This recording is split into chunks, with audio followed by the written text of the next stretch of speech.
how we don't get bit by mosquitoes, just wearing long-sleeved and rain boots in the middle of summer. It's fine. What are you just looking at, Mama, and snipping these cucumbers? He's such a sweet boy. Red's having a real nice morning. Yeah, he's sleepy though. He needs to go back in and take his morning nap. Tomato's hanging on, even though it has been less than ideal. I need to cut this marigold. It fell in the storm, but I've never grown this African variety. I've only grown the French variety, the dwarf marigolds that, normally are at best 3 feet tall, right? Like that's on a good year. But generally they stay very short. But, oh, is there a friend under those leaves? Just saw some rustling. Maybe it's that cricket. These African varieties, there's kind of a backup version. They are about 2 to 3 feet tall. This one, look at this one. It has all these different heads coming off. This one's about 4 feet tall. It's about chest height on me. Just very cool. The cicadas like them to bolt out of their little, I guess that's what it's called. I don't know, plant terms, but molt? Maybe that. When they come out of their shell, their little skeletons are left hanging. There's another one. There was another one on this marigold, but I guess it came off in the storm. So if I'm going to include these in the garden, they're definitely going to be on a border. But I think mixed in with some zinnias, they would do lovely. And they look so similar, just different leaves, just to provide a different kind of texture. And look at those zinnias. These are the green variety, I believe. You can see more of the green in the lower ones. The Bennery lime green. Real pretty. Very healthy. The zinnias that are in the ground just do so much better. I am guilty of this too. I plant zinnias. I have some in there, in that pot over there. And every time I do it, I'm like, oh, it'll be fine. And then I'm reminded that zinnias really thrive best when they're in the ground. They root down and need that. Like these coming in, these newer ones. And eventually these will spread out a little bit more. And I have these cosmos here too. I'm just gonna kind of fill in this whole long bed.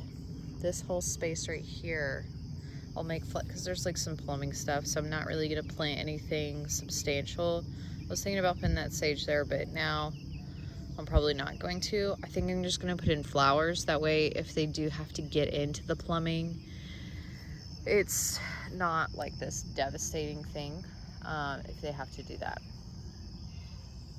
So, when you're planning your garden, it's good to just have those things in mind. Thinking ahead, future planning. This fall and winter, we're gonna take down a couple of the trees. We're gonna definitely trim them. And I'm going to, instead of paying extra to have my lawn guy haul them off, what I'm going to do, the biggest cost when you get trees taken down, I've learned, is that cost to haul them off. So instead, my lawn guy has a wood chipper, so I'm going to have him wood chip as much as he can and just leave it here and then mulch just that whole area and kind of restart. This is just, I kind of just did a trial of what works, but I really need to fix the soil.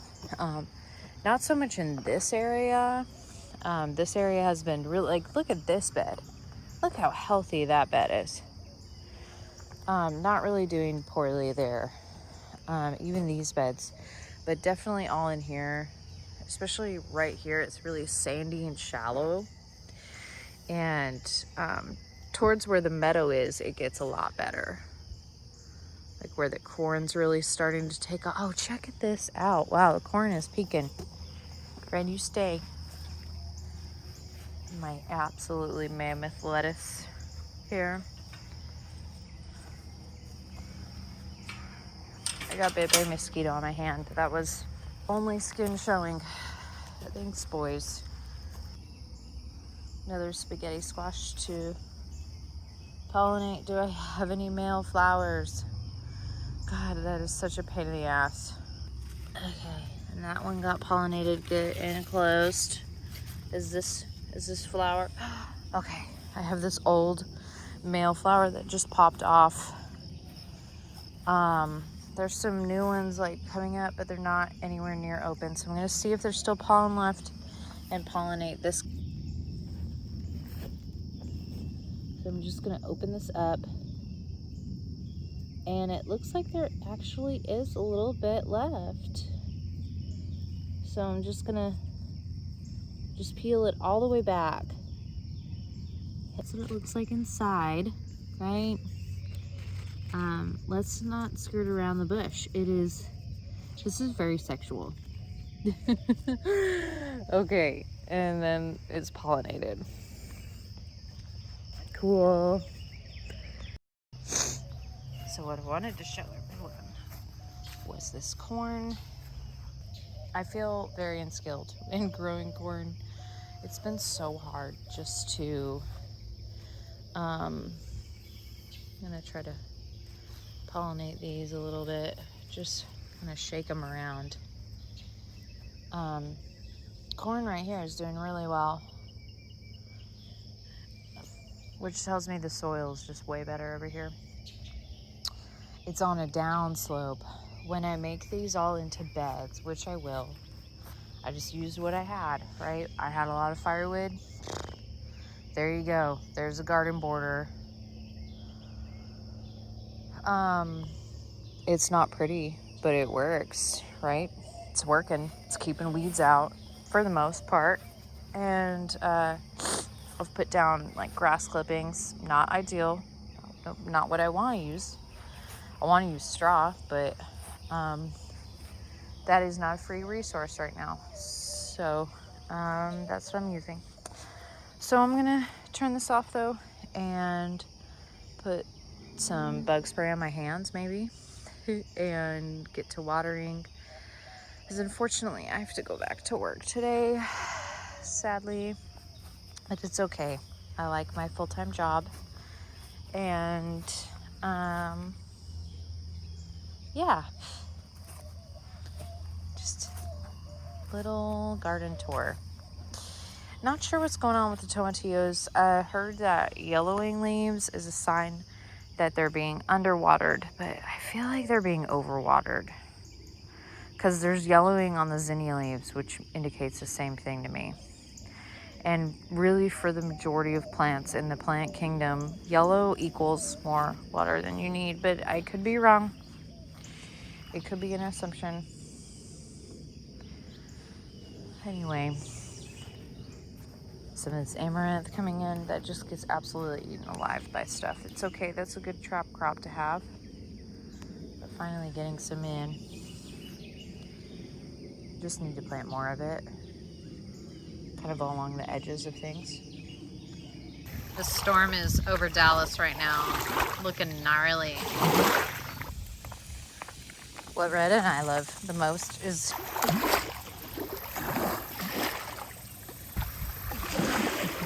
he likes watching the sunset with me.